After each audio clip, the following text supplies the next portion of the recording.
வணக்கம். இது என் வழி இயற்கை வழி. நான் உங்கள் ராஜம் முரளி.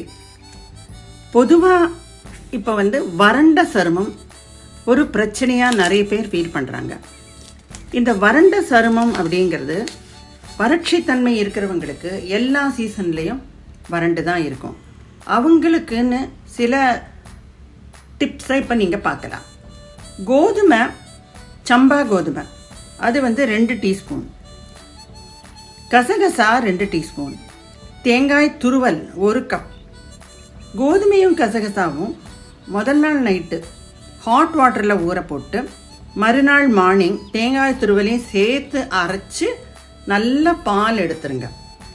அந்த பாலை நீங்கள் ஹோல் பாடியும் நல்லா தடவி ஒரு 10 மினிட்ஸ் பாத்ரூம்லேயே அப்படியே இருந்துட்டு சில் வாட்டர் இல்லைன்னா வார்ம் வாட்டர் போட்டு ஹோல் பாடி வாஷ் பண்ணி ஒரு குளியல் மாதிரி செஞ்சுருங்க.